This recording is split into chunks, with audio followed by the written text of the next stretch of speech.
lived in a small neighborhood, and all the surrounding streets dead-end into a half-circle park.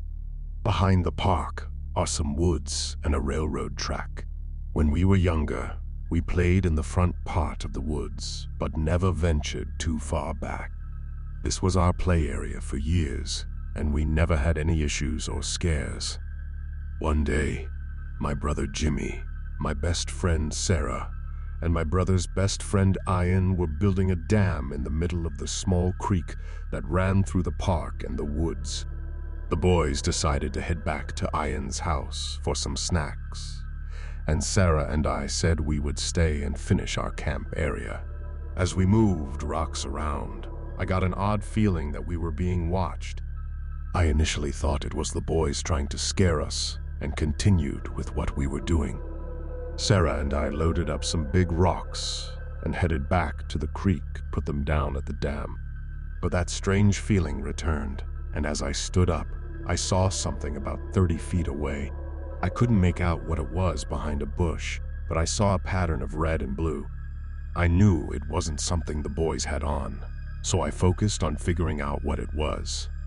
As I scanned up the bush, I realized it was a clown. My heart started pounding immediately. The clown and I locked eyes. He was wearing a blue and red hat with a reverse pattern red and blue jumpsuit. I grabbed Sarah's shirt and tee, pulled her upright, and she noticed the man right away. He was smiling with a full face of makeup and had a huge knife. We said nothing and started running as fast as our legs could take us. He began to follow us, and we could hear twigs snapping and the ground crunching, but we kept running. We ran through the front of the woods, through the side of the park, and up Sarah's dead-end street. Ian and Jimmy, 2 houses up, saw us running and asked what was going on. As we ran past them, we screamed that there was a clown, and they started laughing. We kept running and screaming for our lives until we finally made it to the middle of the street, where Sarah's dad, Danny, was now running out the front door because he heard us screaming. We met Danny right at the beginning of the neighbor's house, trying to explain what we saw, but he said, "Girls, stop it now. This is ridiculous. What are you talking about?" We tried to catch our breath. By this time, Jimmy and Ian caught up to us. We were crying, pointing, and telling Danny again that we saw a clown and a knife. Jimmy and Ian were laughing, and Danny asked if they played a prank on us. About this time, an old yellow Pinto-type car came from the dead end at the park and pulled right up next to the sidewalk of the yard we were in. Sure enough, it was the clown. He had no hat this time, but he had the knife in hand and was telling us to come to him. Danny started shoving us all toward the house, and he was scared and running now. The car drove off down the street. We got inside, and Danny called the police. We had to give statements, and the police patrolled the neighborhood and the park for a few weeks. We were never allowed to go in the park again, and a few months later, the city started clearing out the woods, cutting down many trees, and making a walking area that you could see through to the train tracks.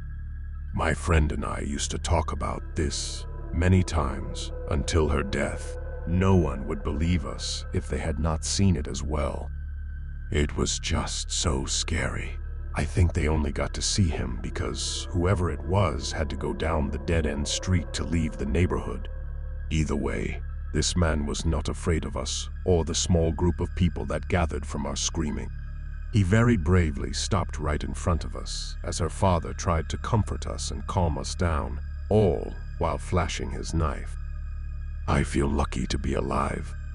Had it just been one of us left in the woods, which sometimes occurred, I don't think there would have been a group of 4 of us any longer. Sarah's dad stopped drinking that day, and we all have a fear of clowns now. When I was about 11, I went to a haunted trail with some friends from karate.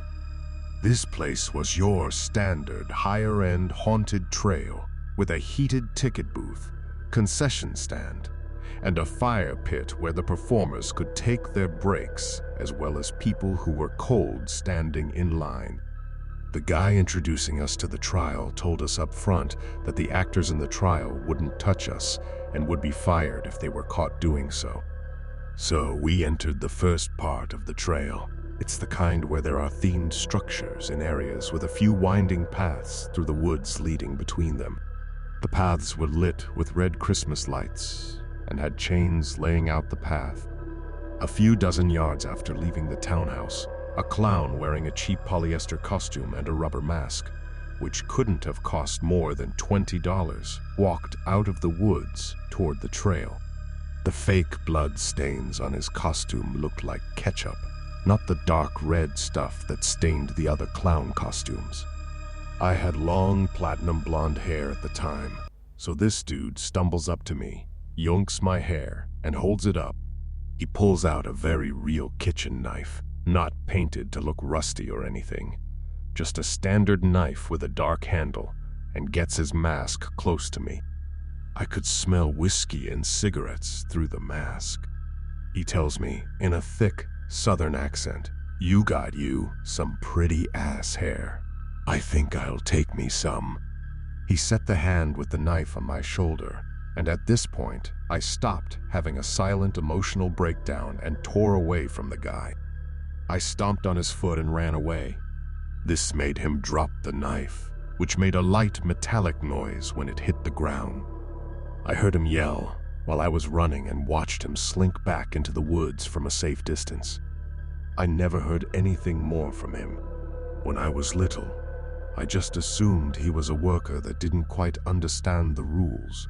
But as I got older, I realized two things. One, his cheap costume and real knife wouldn't be allowed in this haunted house. And two, with a better understanding of the area around the haunted trail, I realized that there was a trailer park known for drunk redneck antics and meth dealers in the direction he came from and returned to. I don't think that he was supposed to be there. Back when I was 10 years old, my family decided to visit my hometown in Ecuador for the summer, and we planned out our entire stay.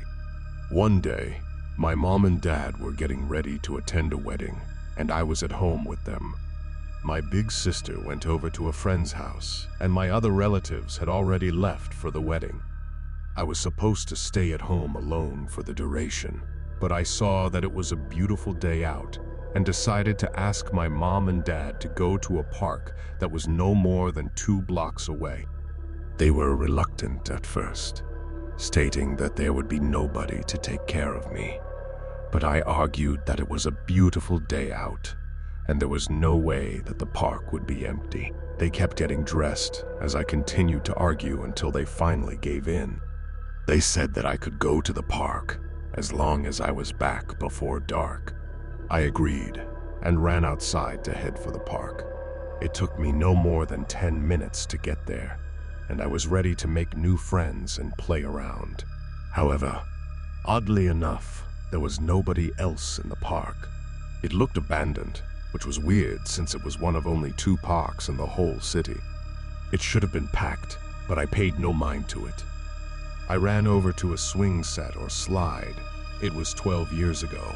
I can't remember, and played around. As I played, I suddenly heard a voice from the distance. A clown was on the other side of a gate, motioning for me to get closer. Behind him was a white van, which I had noticed before, but just thought it was a delivery truck of sorts. I slowly started walking towards the clown and stopped a good distance away from him.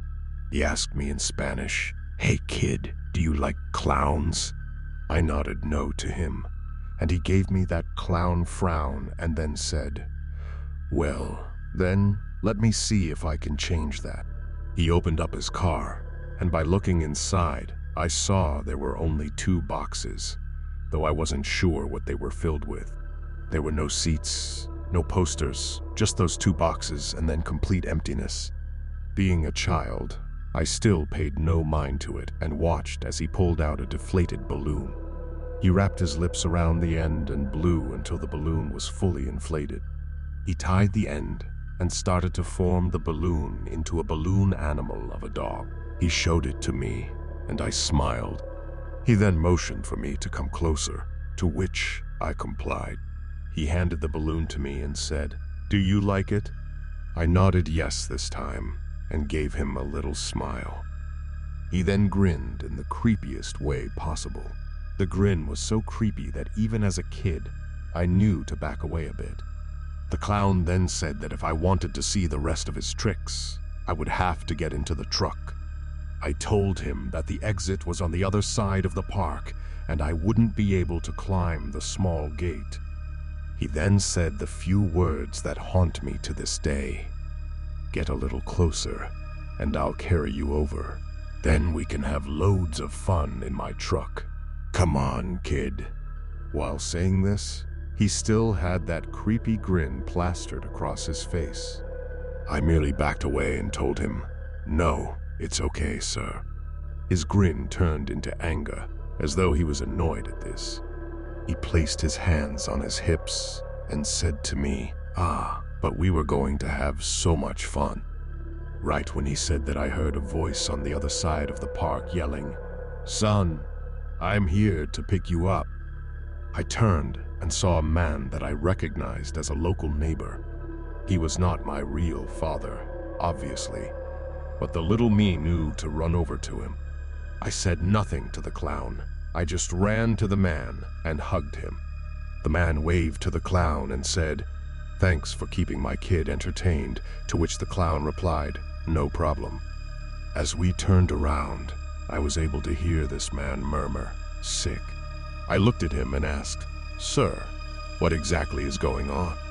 He sighed and explained everything. As it turns out, that was no real clown. He was a man who had been kidnapping kids across all of Ecuador. He would lure kids with the clown costume and take them away to God knows what place. The people of my town had a feeling he was coming to our town, which was why the whole park was deserted. The man had noticed me talking to the clown and ran over to save me. As he told me this, he also dialed the police to report the incident. We finally arrived at my house, and this man said, "Be careful with whom you talk to, son. Not everyone is who they seem." I gave him one final hug and thanked him for saving me from that sicko. He gave me a rub on the head and said, "It's okay, my boy. Now hurry on in. I have my things to worry about." I nodded and ran into the house. Nobody was there, and by the time they had returned, I had decided not to tell anyone since I knew they'd flip out. It took a while to forget about the whole incident, especially with those words that kept reminding me of him. I'm not quite sure what happened to the sicko, but hopefully he is behind bars now.